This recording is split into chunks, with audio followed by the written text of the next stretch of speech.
When you think about New York City architecture, a few big icons pop into your head, right? And I bet right near the top of that list is the Guggenheim. That incredible, swirling sculpture of a building. It's not just a landmark, it's like the symbol of modernism itself.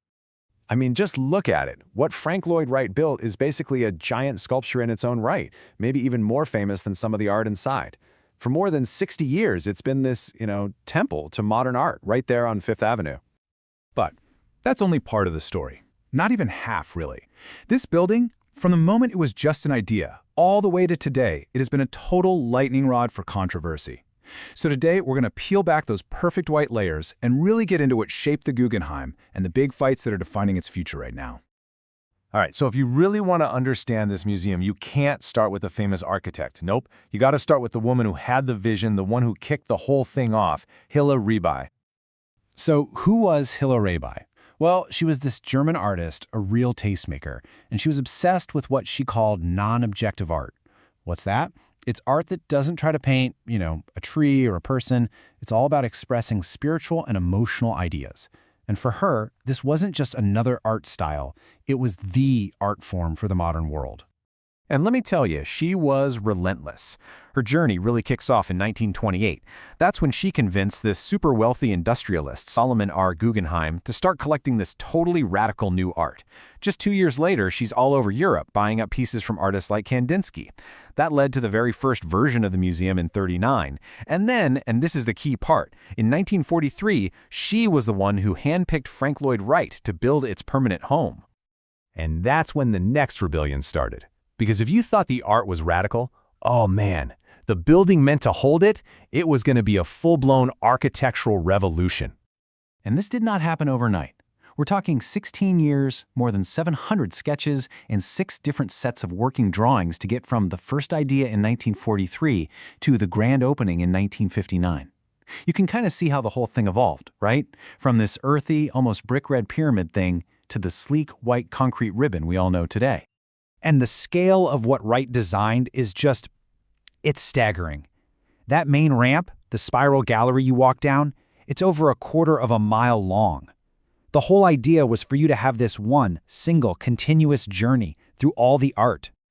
But yeah, that vision was controversial from the get-go.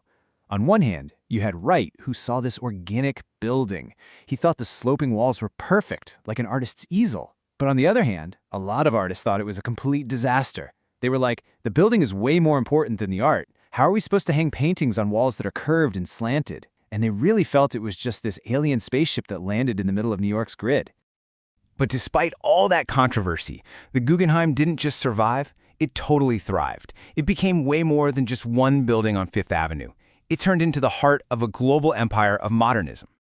I mean, today the Guggenheim Foundation runs the collection in Venice, they manage that iconic museum in Bilbao, Spain, and they're still going. There's a new, even bigger Guggenheim designed by Frank Gehry planned for Abu Dhabi.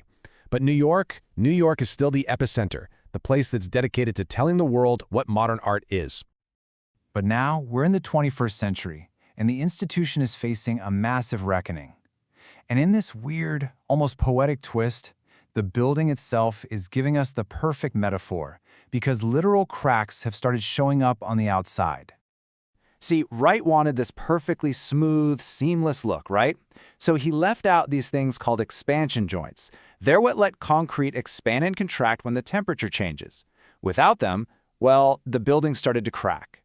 And just as engineers were looking at the physical stress on the building, the people working inside were starting to point out some really deep institutional problems. And that brings us to June 2020. In the middle of the George Floyd protests, the museum's own curators, the people who pick the art, sent this incredibly powerful letter to the leadership.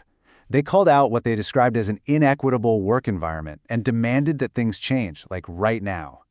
One of the big things in the letter was a call to review who they were hiring. And you can see why. If you look at the data from 2020, the full-time staff was almost 75% white. Black, Latino, and Asian employees, they made up just a little over 25% combined.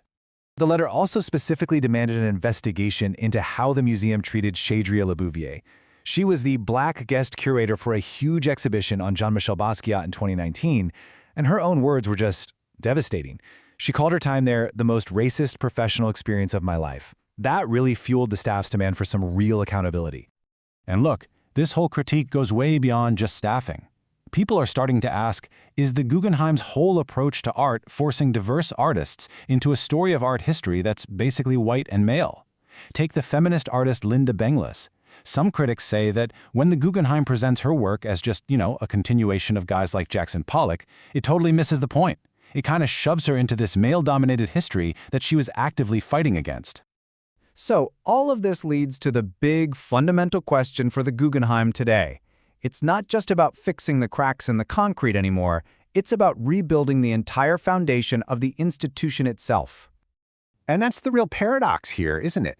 You have this timeless monument that was built for a very specific 20th century idea of what modern art was.